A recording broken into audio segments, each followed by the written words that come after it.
Hey guys, welcome back to my channel. Thanks for coming back. Just having a little Jamba Juice before we do this little tutorial today. We're going to be doing the sewing of the face, sewing of the mouth. So first I'm going to make sure I have all my items. I have some liquid latex, Monster liquid latex, my sponge applicator.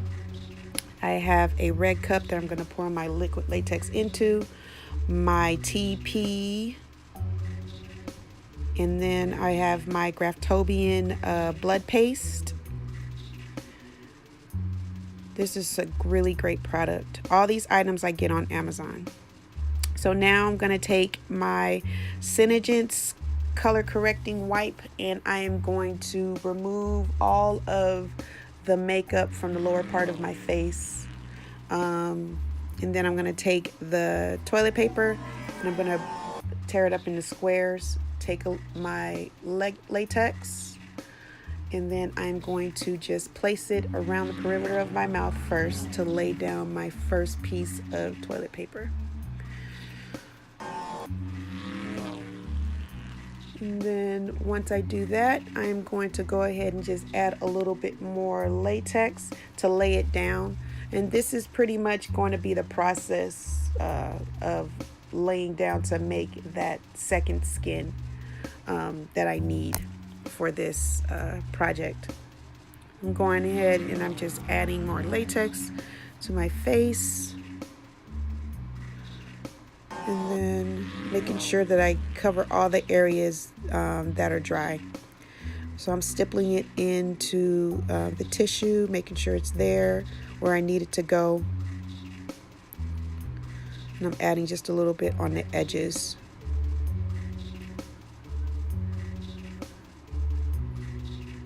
More paper.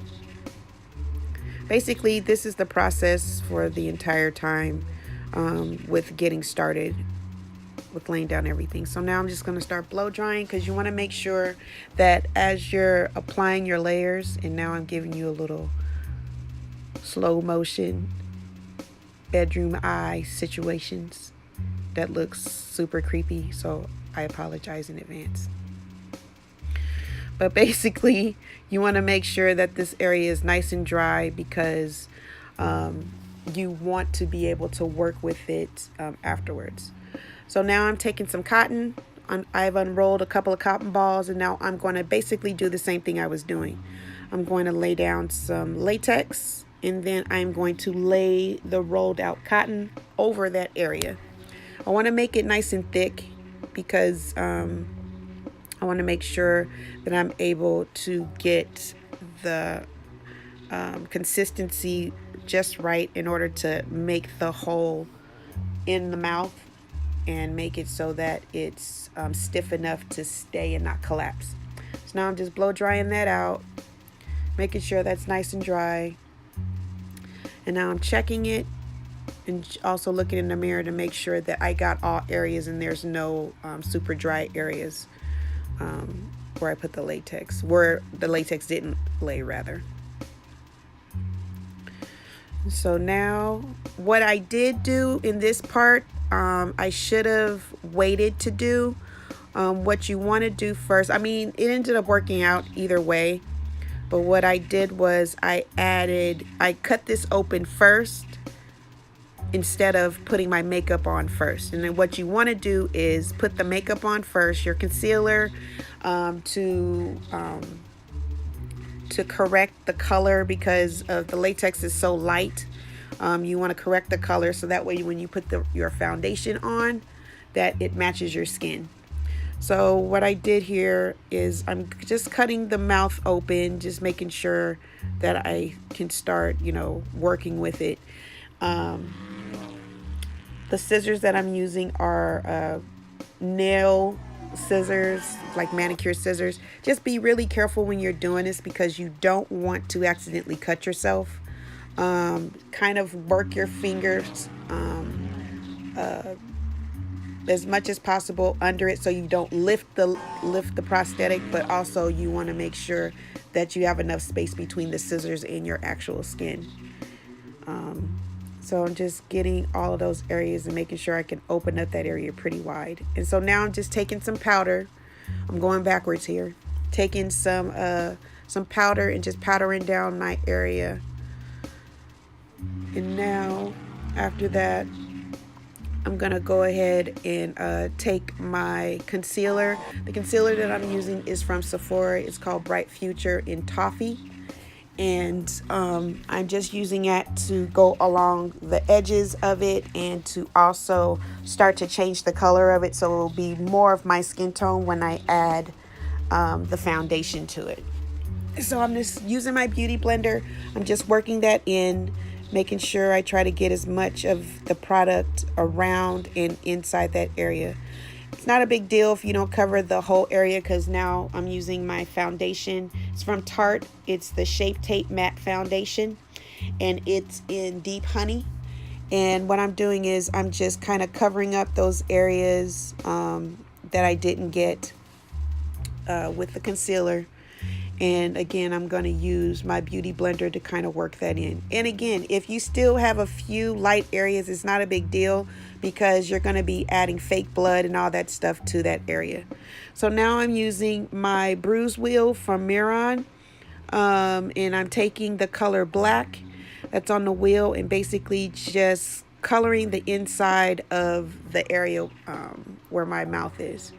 And now I am going to take the red and I'm going to just go ahead and go back over it, because I want it to look like old blood in that area.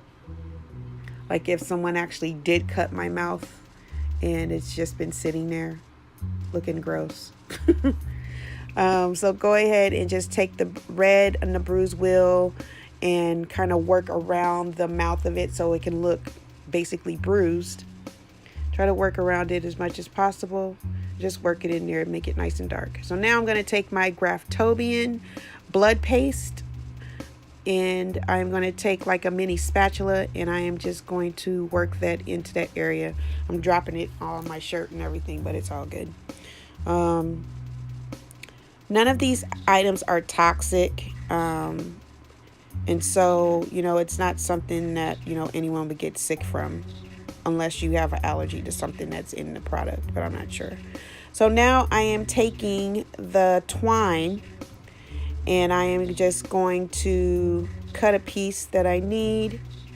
And so I'm going to take those same scissors that I used to cut the latex, and now I'm going to start making my holes. Again, please be very careful when you're doing this, because you don't want to hurt yourself. As you can see, you got to be pretty careful, because especially when I was doing the top part of the lip, the prosthetic was actually starting to lift a little bit.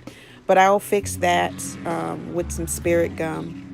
And I may, lay some more latex, another layer of latex down to thin it out.